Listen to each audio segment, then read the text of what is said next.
د غریم په توپ او ټانګ زما باک نشته، د غریم په توپ او ټانګ زما باک نشته، مزمل یم لوی شوی سرو اورو کې. ډېرو محترمو ماربعي ماشین هغه زغراواله واسطه ده.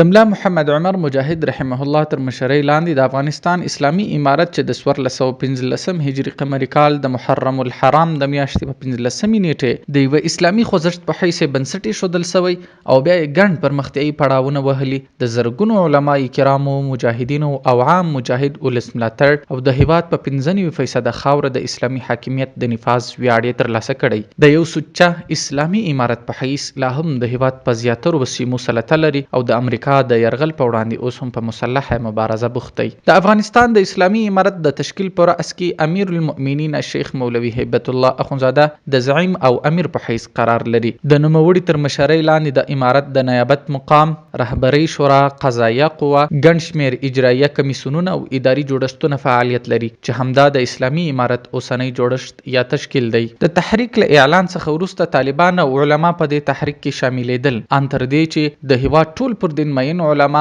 طالبان او د نورو طبقو خلکو په تحریک کې د داخلېدو هوډ وکړ. د هیواد شتمنو وګړو او سوداګرو د طالبانو د تحریک سره د مالی مرستو ژمنې وکړې. په کم وخت کې د قندهار د ولایت ډېرې سیمې بغیر له جګړې فتح کړې. په لږ وخت کې د قندهار او سپین بولدک ترمنځ لویه لار له پټکونو څخه خلاصه کړه او د سپین بولدک له ولسوال ملا اختر جان سره د ځایي طالبانو په مرسته وکتل او ترې ویې غوښتل چې ولسوالي طالبانو ته وسپاري، خو هغه دا خبره ونه منله او د شورا د فیصلې سره یې سم د 1994 میلادي کال د اکتوبر په 10 نیټه د ملا محمد اخون په مشرۍ طالبانو په ولسوالۍ برید وکړ. له لنډ مقاومت وروسته یا د ولسوالۍ په بشپړ ډول فتح شوه. په یاده جګړه کې یو تن طالب محمد سلیم آغا هم په شهادت ورسید تقبله الله. قندهار ولایت د افغانستان یو له ډېرو مهمو او تاریخي ولایتونو څخه دی. د مهمو پیښو کوربه او د خورا سترو اتلانو او سندان صفته وګړو زیږنتون او مسکن پاته سوی دی. احمد شاه بابا له همدې ځای څخه د خپل اسلامي دولت ډبره ایښې ده.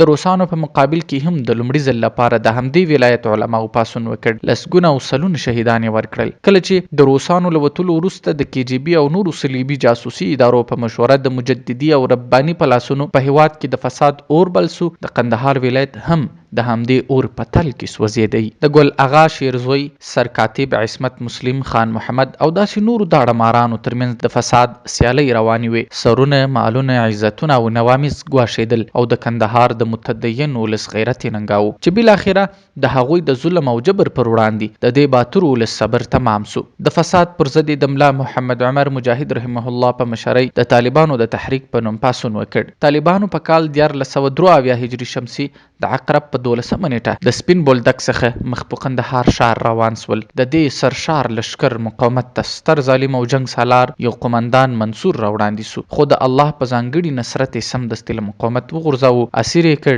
او اعدام یې کړ. دا پاڅون چې له ظلم او تیریو څخه د په عذاب مستضعفانو څخه تشکیل و، د کندهار ولسي تر شا ودرېد. د کندهار د قلی اردو مسؤل ملا نقیب چې په کندهار کې د روان فساد عملی برخوال و، ملا محمد عمر مجاهد تسلیمېدو ته وباله او د سیده لارې د انتخاب سپارښتنه یې ورته وکړه او د انکار له خطرناکو عواقبو یې هم آګاه کړ. ملا نقیب چې د منصور برخلیک په وړاندې و، د کندهار قلی اردو لوی ملا صاحب ته تسلیم کړه. په دې ډول د کندهار ولایت مرکز هم له خورا کم مقاومت څخه وروسته په ټولیز ډول فتح سو. ملا نقیب خپل سپکې او درنې وسلې طالبانو ته وسپارلې او امن یې خپل کړ. نور مفسد قومندانان څوک پاکستان ته او څوک اسماعیل خان ته وتښتېدل. له فتح وروسته طالبانو سم د لاسه په قندهار کې شریعت نافذ کړ چې د لسګونو قندهاریانو د عزتونو، سرونو او مالونو قیمت و.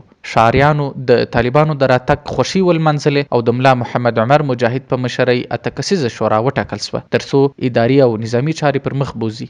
شورا هم سمدستي لاس په کار سوه. هلمند، روزګان او زابل ولایتونو ته قاصدانو پیغام رسونکي ولېږل چې له ځایي چارواکو او جنګ سالارانو سره خبرې وکړي. قاصدانو پیغام درلود چې ولایتونه او مسؤلیتونه هغو طالبانو ته وسپاري چې لا وړاندې د دې اسلامي تحریک په لیکو کې ځای په ځای سوي وو. په همدې تسلسل د خورا کم مقاومت په ترڅ کې د هلمند ولایت فتح کړ. همداراز د اورزګان ولایت هم فتح کړ. زورواکي ژوندي ونیول او په کندهار ولایت کې زندانیان کړه. ورپسې د زابل ولایت فتح کړ. د غزنی ولایت چې د ملا مشک عالم ټاټوبی دی بلمشک عالم هغه قهرمان چې کیوناري او صلیبیانو ته د سر په کاسه کې اوبه ورکړې. معاون والی له طالبانو سره ملګری سو او په 1323 هجري شمسي کال د جدې په 11 نیټه پس له لږ څه اخوډبه د غزنی ولایت هم فتح کړ. باید یادونه وکړو چې د غزنی